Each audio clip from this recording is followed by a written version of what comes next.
আল্লাহর সাথে আমাদের সম্পর্কগুলোর অন্যতম একটি মৌলিক সম্পর্ক হলো তার নিকট দোয়া করা। তার সাহায্যের কাঙ্গাল আমরা। আমাদের ধর্মীয় ক্ষেত্রে তার সাহায্য দরকার, হেদায়েত পাওয়ার ক্ষেত্রে তার সাহায্য দরকার, সত্য পথের উপর টিকে থাকার জন্য, অসৎ পথ থেকে দূরে থাকার জন্য, তার ক্ষমা পাওয়ার জন্য আমাদের তার সাহায্য দরকার, তার সহায়তা দরকার আধ্যাত্মিক ক্ষেত্রে আমাদের ঈমানের জন্য। এছাড়াও জীবন পরিচালনার সকল ক্ষেত্রে আমরা তার সাহায্যের মুখাপেক্ষী। আমাদের পারিবারিক বিষয়ে তার সাহায্য দরকার, অর্থনৈতিক ক্ষেত্রে তার সাহায্য প্রয়োজন আমাদের। আপনাদের মাঝে অনেকেই এমন আছেন যারা ভয়ঙ্কর অর্থনৈতিক সমস্যায় নিমজ্জিত। কেউ আপনার সমস্যার কথা বুঝে না, একমাত্র আল্লাহ এবং আপনি ছাড়া আর কেউ বুঝে না। আপনি আপনার সমস্যার কথা কাউকে বোঝাতে ব্যর্থ হয়েছেন, তারা বুঝে না। একমাত্র আল্লাহ ছাড়া আর কেউ জানে না আপনি কি মুসিবতে জীবন অতিবাহিত করছেন। আমাদের সকলেরই কোনো না কোনো সমস্যা রয়েছে।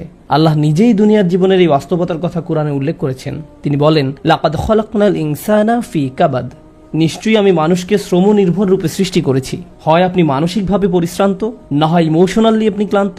অতিরিক্ত কাজের চাপে আপনি পরিশ্রান্ত, শারীরিকভাবে আপনি ক্লান্ত, স্বাস্থ্যগত দিক দিয়ে আপনি পরিশ্রান্ত, বয়সের ভারে আপনি ক্লান্ত। আপনার সমস্যা থেকে বের হয়ে আসার জন্য অনেক সমাধান খুঁজছেন, কিন্তু কিছুই কাজ করছে না। এভাবে আপনার সৃজনশীলতাও একসময় নষ্ট হয়ে যায়। আমরা সবসময় পরিশ্রান্ত জীবনযাপন করছি। আমরা প্রতিনিয়ত কোনো না কোনো সমস্যায় জর্জরিত। এই সমস্যাগুলো আমাদের চিন্তা শক্তির বেশিরভাগ অংশ দখল করে রাখে। অনেক সময় ইতিবাচক চিন্তা করার জন্য নিজের উপর জোর খাটাতে হয়, কারণ আপনি যদি জোর করে ইতিবাচক চিন্তা না করেন, তাহলে নেতিবাচক চিন্তাগুলো সবসময় এসে আপনার মাথায় জড়ো হয়ে থাকে। সব সমস্যা যেগুলো সমাধান দরকার, এগুলো নিয়েই আমরা সবসময় চিন্তামগ্ন থাকি। আল্লাহর সাথে আমাদের সম্পর্কগুলোর একটি হলো আমরা যেন আমাদের সমস্যাগুলো সমাধানের জন্য তার নিকট দোয়া করতে পারি। আমাদের যা যা দরকার আমরা যেন সেটা তার নিকট চাইতে পারি। তো আজ আমি যে বিষয়টি নিয়ে কথা বলতে চাই, এমন একটি সিক্রেট উপাদান যার মাধ্যমে আমরা আল্লাহর নিকট যা ইচ্ছা তাই চাওয়ার সামর্থ্য অর্জন করতে পারি। আমরা সবাই বিভিন্ন জিনিস আল্লাহর কাছে চাই, আর সেটা হতে পারে আল্লাহ এবং বান্দার মাঝে একান্ত গোপন কোনো ব্যাপার। আপনি যদি আসলেই আল্লাহর নিকট থেকে আপনার দোয়ার উত্তর আশা করেন, তাহলে কিছু শর্ত আগে পূরণ করতে হবে।